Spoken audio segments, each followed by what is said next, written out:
एक स्मार्टफोन अपने लिए पिक करना हो ना, तो हम display, gaming, camera, battery life, charging speed के बारे में जानना चाहते हैं, बट एक और बहुत इंपॉर्टेंट चीज है स्पीकर, जिसे हम थोड़ा सा इग्नोर कर देते हैं। आज मैं 3 smartphone Realme 9i 5G, POCO M4 Pro 5G and VIVO T1 5G का स्पीकर टेस्ट करने वाला हूँ। POCO M4 Pro 5G only smartphone है जो डुअल स्पीकर ऑफर करता है एंड बाकी दोनों smartphone single speaker. Realme 9i 5G का स्पीकर हम 200% तक बढ़ा सकते हैं, बट ये फीचर मुझे गिमिक लगता है। पॉइंट ये है कि उतना ही वॉल्यूम को हम 100% पे भी दे सकते थे अगर ये सेफ है। सेफ नहीं है तो 200% देने का क्या फायदा। फोन का स्पीकर अगर बढ़िया ना हो तो दो तरह के सिचुएशन में ये हमें बहुत ज्यादा डिसअपॉइंट करता है। एक, जब म्यूजिक सुनते हैं, बेस वगैरह अच्छा ना हो तो मजा नहीं आता। दूसरा, अगर न्यूज एंड रिव्यूज जैसे कंटेंट देखते हैं और स्पीकर लाउड ना हो तो फिर बहुत ज्यादा डिसअपॉइंटमेंट होता है। आज मैं आपको दोनों तरह का सैंपल सुना दूंगा जिसमें हमें कॉपीराइट ना लगे, और म्यूजिक के लिए मैं 3-4 डिफरेंट सॉन्ग प्ले करने वाला हूँ बेटर आइडिया के लिए।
excited to show you how we are deepening our understanding of information so that we can turn it into knowledge and advancing the state of computing so that knowledge is easier to access, no matter who or where you are.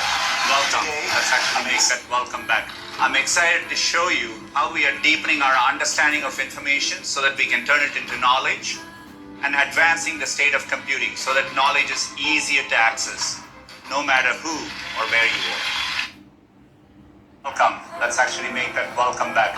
I'm excited to show you how we are deepening our understanding of information so that we can turn it into knowledge and advancing the state of computing so that knowledge is easier to access, no matter. I'm excited to announce that we are adding 24 new languages to Google Translate. This includes the first indigenous language of the Americas, and together these languages are spoken by more than 300 million people. Using advances in 3D mapping, today I'm excited to announce that we are adding 24 new languages to Google Translate. This includes the first indigenous language of the Americas, and together these languages are spoken by more than 300 million people. Using advances in 3D mapping, machine learning, we are fusing billions of aerial and street level images, no who or where you are. Today, I'm excited to announce that we are adding 24 new languages to Google Translate. This includes the first indigenous language of the Americas, and together these languages are spoken by more than 300 million people. तो sample आप लोगों ने सुन लिया। Speaker के लिए मैं pick करने वाला हूँ Poco M4 Pro 5G। Stereo speaker हो और वो थोड़ा सा लाउड भी हो तो उसका जो मजा है ना उसको मैच नहीं कर सकता सिंगल स्पीकर। कंटेंट जैसा भी हो बेटर एक्सपीरियंस आपको मिलेगा पोको M4 Pro 5G में। स्पेशली म्यूजिक सुनते वक्त आप ज्यादा एंजॉय करोगे। एंड Realme 9i 5G और Vivo T1 5G के बीच में अगर एक पिक करना हो तो मैं पिक करूंगा Vivo T1 5G। वैसे दोनों ही स्मार्टफोन का सिंगल स्पीकर अच्छा है, डिसेंट है, लाउड इनफ है, क्वालिटी भी अच्छी है, बट Vivo T1 5G मुझे बेटर लगा Realme 9i 5G से। बेस ज्यादा अच्छा है, म्यूजिक के लिए आपको ज्यादा पसंद आएगा Vivo T1 5G। ये था मेरा ओपिनियन। वैसे मैंने सैंपल आप लोगों के साथ शेयर कर दिया, सैंपल आप लोगों ने सुना। आपको किसका स्पीकर ज्यादा अच्छा लगा जरूर बताना।